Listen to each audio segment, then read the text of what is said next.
Commuting is unloved by the vast majority of us. Whether it's propping your eyes open in endless traffic or paying huge tariffs for delayed trains and buses, it just isn't fun, just a necessary evil of modern life. Still though, there are some journeys which really push the limits, and your commute is sure to pale in comparison to some of these insanely crazy commutes.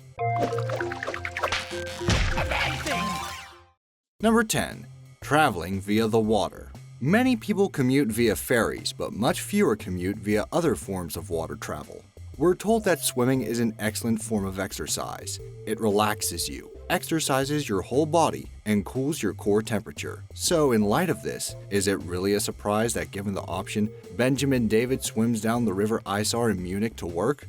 He avoids the traffic along the short 2-kilometer stretch of water whilst getting invaluable fresh air and exercise, a simple and easy alternative to the norm.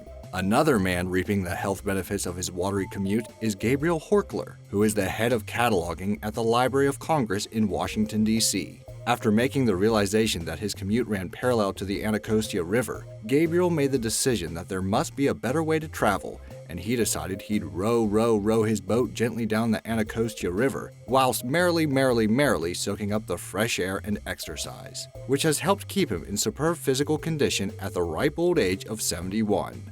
Number 9. Flying your own personal jet to work. If you ask someone how long their commute is and they replied 770 miles, you might think they were a superhero or something. Is it a bird? Is it a plane?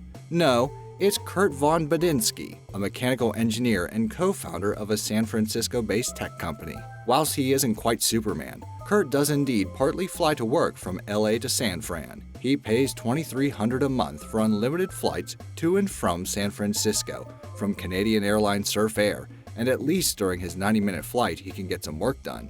Yep, air commuting really is a thing for elite business owners and highly paid professionals. Kurt reports that he justifies his 6-hour commute, which forces him to rise at 5 a.m. and return home no earlier than 9 p.m., by the fact that he can have anything else he wants, and he says he's always excited to start his day. Fair play.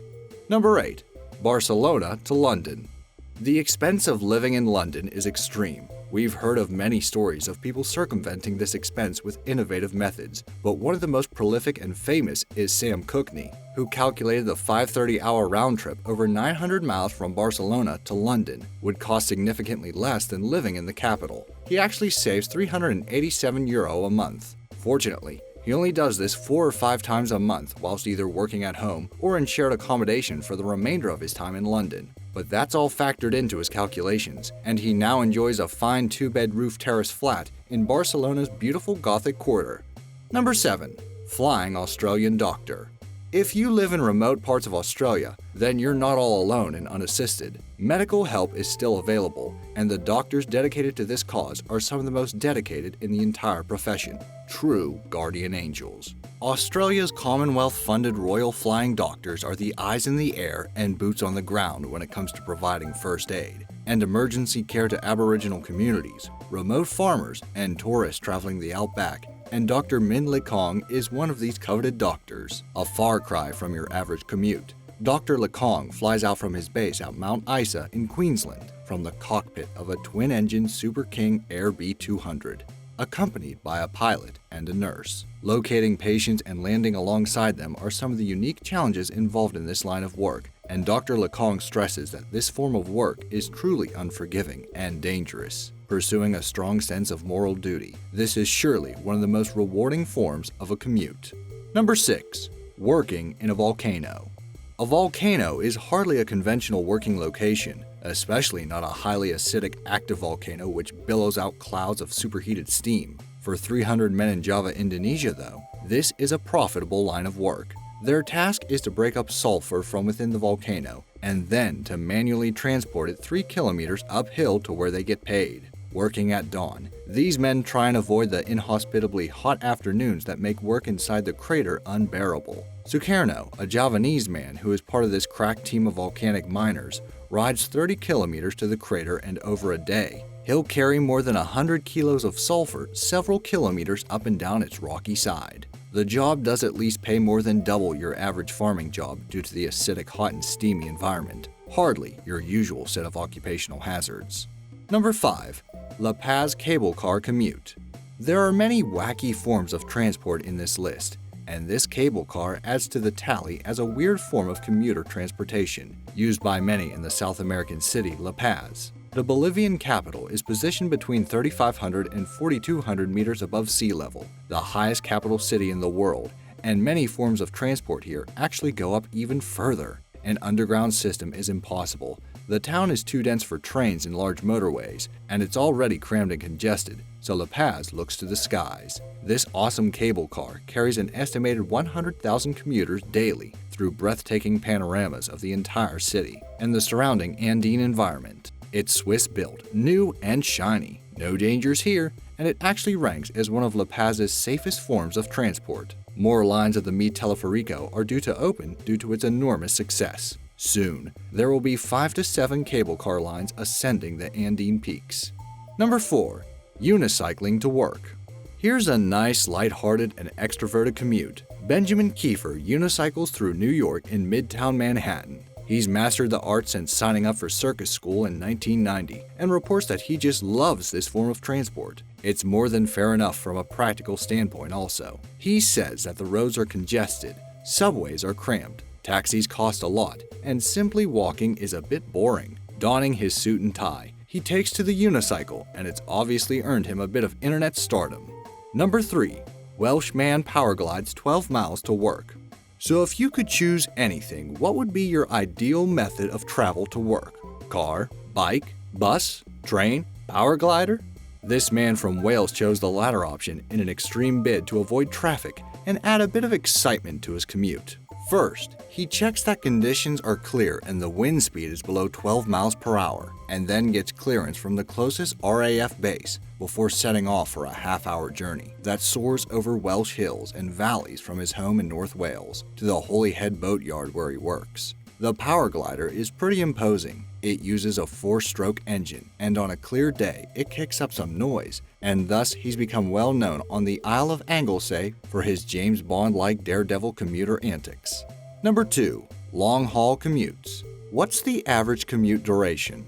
In Europe, it's 37.5 minutes a day. In the UK, it's greater at 57.5 minutes per day. And in the US, it's lower at 27 minutes per day. Most surely believe that less commuting is better for us. We already spend enough time at work as it is. But some take the opposite view and willingly subject themselves to very long commutes. The first and perhaps one of the most extreme is Malcolm Howe, who traveled 303 kilometers from Brussels to Paris 4 days a week, whilst getting the train on the remaining day to try and break up some of that monotony. Working in IT security for a major bank, Malcolm was obviously well paid enough to somewhat justify enormous fuel bills, as well as a 208-pound train journey. At one stage, he was paying almost £1,000 a week on trains. Pushing the distance 50 kilometers further, Stuart Williams starts his day at 4:45 a.m. to begin his 351-kilometer commute from Lancashire in the north of England to London. Using his car, a long-distance train, and the tube, the 6-hour round trip still proves better value than renting in London, and him and his family prefer their life in Lancashire, even despite the fact that he gets home at 9 p.m. Barely time to have much of a home life at all, you'd think. So what about traveling just 80 kilometers to work over the course of 5.5 hours? Christopher Grant lives in Port Hadlock in Washington State and has to drive over an hour and a half to a ferry, which then goes across the water to Seattle, where he walks for 30 to 40 minutes to his office. Crossing land and sea, Chris is driven by a commitment to his church in his rural community, as well as to his wife and family of 4, to whom he makes every effort to see between his exhausting journeys. Before I reveal the most outrageous example in this list, I'd like to remind you to subscribe to Be Amazed. We upload amazing fact-filled videos every day, so don't miss out on learning some amazing new information. Also, hit that bell icon for notifications on more amazing fact-filled videos. Number 1. Rural remote China. China hosts some of the most remote self-sufficient villages and communities in the world. Their infrastructure, whether it's schools, shops, or other amenities, are scattered throughout vast areas, and traveling to and from various areas of the village is often a challenge. Nothing can quite prepare you for some of these truly awesome journeys though. They're barely comprehensible. How about a 120-kilometer trek over 2 days to get to school for the term? This is reality for children in Pilai village in northwest China. One thing these children are guaranteed to be is fit. They won't need many physical education classes after this journey, which involves military personnel guiding them over fast-flowing waters, cliff faces, and steep winding paths with rickety bridges and sheer drops. The journey takes 2 days, and images proves its insanely perilous qualities, and there are no less than 80 kids. A small army of small children traveling over brutal terrain is no laughing matter. There are other autonomous villages in China which endure similar journeys to school.